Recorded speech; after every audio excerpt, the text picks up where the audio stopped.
دنیا کیا کہتی ہے، یہ دیکھا کرو رسول اللہ کیا کہتے ہیں۔ نبی پاک چھوڑ دو ساری دنیا کے دھوکے، سارے فیشن، ساری رسومات، ساری تہمات چھوڑ دو نبی پاک کی غلامی عزت ہے، حضور کی غلامی۔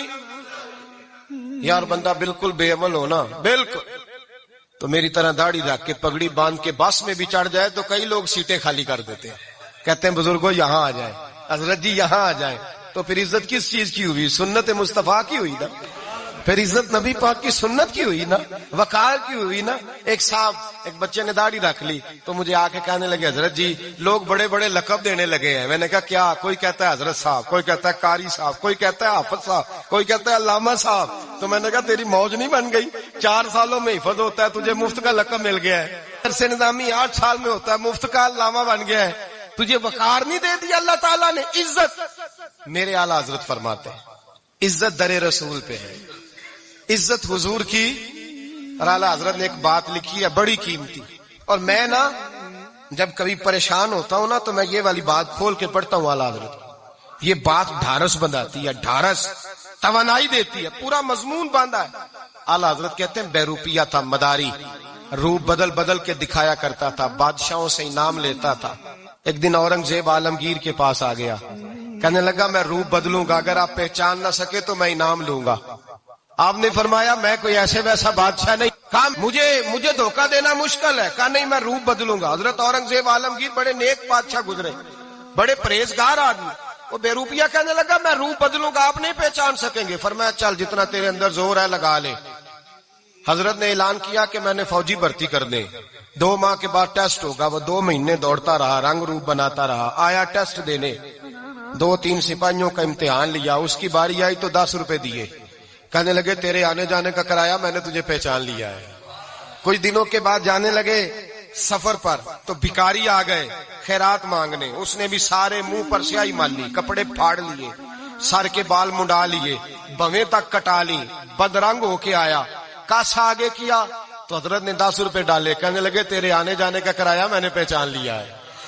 کچھ دن گزرے تو ٹیچر کی ضرورت تھی، اس نے مونچھیں بڑی کر لی، داڑھی نکلی لگا لی، سر پہ جنا کیپ پہن لی، ایک شیروانی لے لی اور ہاتھ میں چھڑی پکڑ کے آیا، کہنے لگا میں استاد ہوں، 2-4 بندوں کا امتحان لیا، اس کی باری آئی تو 5 روپے دیے، 10 روپے دیے، کہا تیرا کرایہ میں نے پہچان لیا۔ 2 سال گزر گئے، وہ جب بھی آتا حضرت پہچان لیتے۔ ایک دن سفر پہ جا رہے تھے، بہت بڑا لشکر تھا، جہاد کرنے جا رہے تھے اورنگزیب عالمگیر، تو دیکھا ایک پہاڑی ہے، پہاڑی پہ لوگ جا بھی رہے ہیں آ بھی رہے۔ اورنگزیب عالمگیر پوچھنے لگے یہاں کیا ہے؟ کہنے لگے ایک بابا جی بیٹھے ہیں دعا کرتے ہیں، اللہ کے نیک بندے ہیں۔ اورنگزیب کہنے لگے یار پرانے لوگ سارے ہی اللہ والوں کو مانتے، یہ بھی مصیبت آئی ہے جتنی نہیں آئی ہے، سارے لوگ ہی مانتے۔ کہنے لگے ذرا میں دعا نہ کرا لوں، اچھے کام جا رہا ہوں۔ اورنگزیب بادشاہ تھے، بادشاہ لوگ نازک مزاج ہوتے ہیں، گھوڑے سے اترے، بڑی مشکل سے پہاڑی پہ چڑھے، اوپر گئے تو لائن لگی ہے، بابا جی غار میں بیٹھے، کہنے لگے میں نے ملنا، میں اورنگزیب ہوں۔ انہوں نے کہا ہمارا بابا اس طرح کا پیر نہیں کہ امیر آئے تو رنگ اور ہو، غریب آئے تو اور ہو، یہاں اگر ملنا ہے تو لائن میں لگ جاؤ، سب ایک جیسے۔ اب لائن میں کھڑے ہو گئے، 50 آدمی آگے تھے، کہتے ہیں 51واں نمبر تھا، تھک گیا دھوپ میں کھڑا کھڑا۔ جب میں پہنچا غار کے دہانے تو میں نے بابا جی کے چہرے پہ نظر ڈالی تو بڑا نورانی چہرہ، بڑی خوبصورت لب و لہجہ۔ میں نے کہا میرے جیسا آدمی بھی پگڑی باندھ لے جو اچھا لگنے لگ جاتا ہے، بڑا خوبصورت انداز۔ کہتے ہیں میں ان کے پاس اتحیات کی حالت میں بیٹھ گیا، میں نے کہا حضور میں جا رہا ہوں جہاد کرنے، دعا کرنا۔ بزرگوں نے ہاتھ اٹھائے، اللہ اس کی مدد فرما، دین کو غلبہ عطا فرما، اسے دین کا سچا پکا سپاہی بنا۔ پھر تھپکی دی، 2-4 نصیحتیں بھی کر ڈالی، دیکھنا ظلم نہ کرنا، زیادتی نہ کرنا، جب تو جیت نہ کرنا، غرور نہ کرنا، نصیحتیں بھی کر دی۔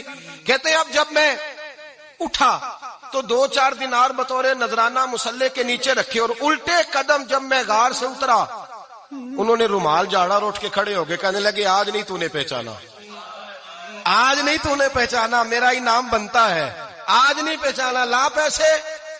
اورنگزیب کہنے لگا یار تو نے حد کر دی، کہاں چڑھا کہاں کھڑا رہا، دھوپ میں تھک گیا، کمال کر دی بھائی تو نے، بتا تو کیا لے گا، اب تو دیکھ جلدی بتا، وہ کتنے لوگ پیچھے دھوپ میں کھڑے ہیں، لشکر سارا کھڑا ہے، کیا لے گا؟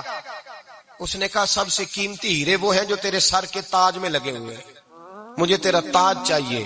او بھائیو سننا اور یاد رکھنا، میرے اعلیٰ حضرت کہتے ہیں بادشاہ نے سر کے اوپر سے تاج اتارا، بہروپیے کے قدموں میں رکھا اور کہنے لگے یہ لے، اور یہ تو تیرا مانگنے پر میں نے دیا ہے نا، میں واپس آتا ہوں تو آنا میں اپنی مرضی سے بھی تجھے دوں گا. تو نے اورنگزیب جیسے بندے کو دھوکہ دیا، آنا میں اس وقت بھی دوں گا. وہ دے کر بس بات ختم ہو گئی، حد ہو گئی. دے کر کہتے ہیں جب میں پلٹا نا واپس، بہروپیے نے آواز دی بادشاہ ٹھہر جا.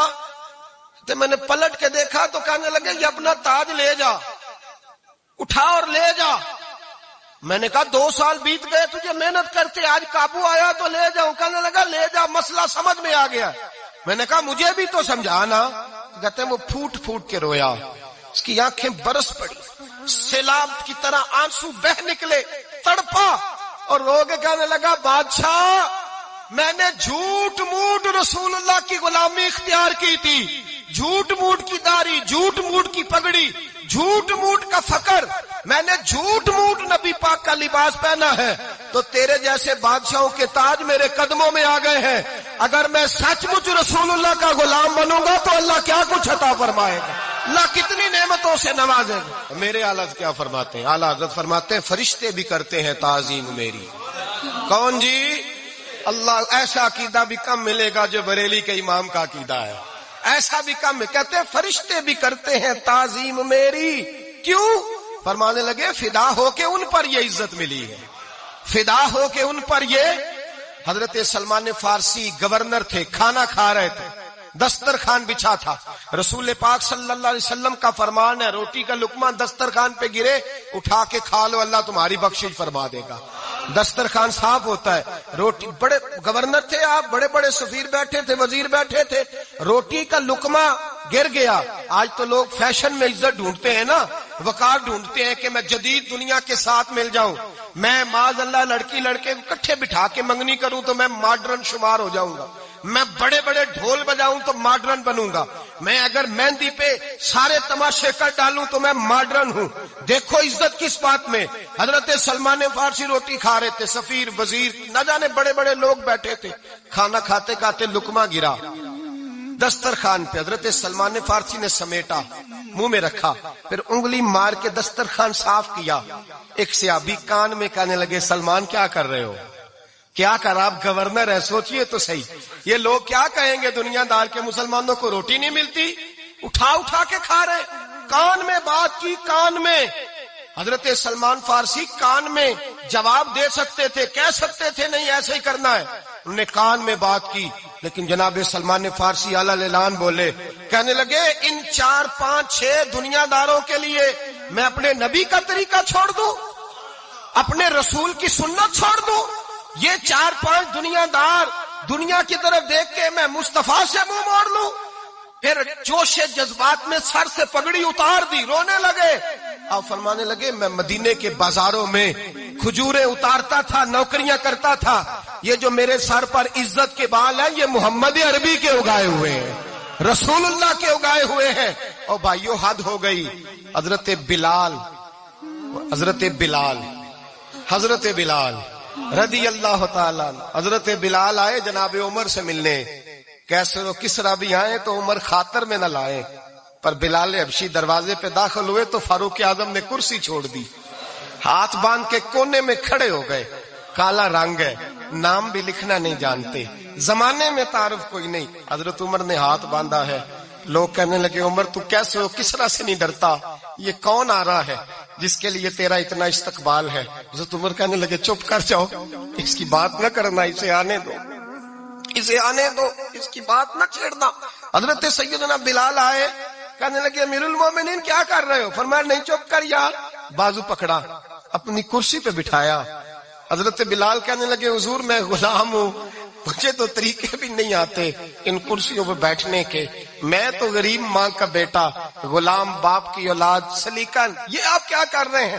تو حضرت عمر کہنے لگے بلال تھا تو غلام ہی، پر جب سے مصطفیٰ کا غلام بنا ہے تو ہمارا امام بن گیا ہے، اب تو امام ہے رسول اللہ کی امت کا. فرمایا وہ مجھے دن یاد ہے جب مکہ فتح ہوا تھا، بت ٹوٹ گئے تھے، بڑے بڑے سردار تھے، اور میرے نبی نے فرمایا بلال سے کہو کعبے کی چھت پہ چڑھ کے اذان دے. تو لوگوں نے کہا حضور یہ سارے جل گئے ہیں، کسی اور کی ڈیوٹی لگا دیں. حضور نے فرمایا چپ کرو. بدر میں مار کھا کے اذان پڑے تو بلال، احد میں پتھر برسے اذان پڑے تو بلال، تپتے صحراؤں میں پڑے تو بلال، ہر جگہ مار کھائے تو بلال. اور آج اگر اللہ نے عزت دی ہے تو میں لوگوں کو دیکھ کے بلال کو عزت نہ دوں؟ میں بتانا چاہتا ہوں کہ رسول اللہ کی غلامی میں عزت ہے. فرمایا کوئی اوپر نہیں چڑھے گا، ابو بکر بھی نیچے، عمر بھی نیچے، عثمان و علی، طلحہ اور زبیر بھی نیچے. آج یہ حبشی غلام کعبے کی چھت پہ چڑھے گا اور میں دنیا کو بتاؤں گا کہ اصل عزت اسی کے پاس ہوتی ہے.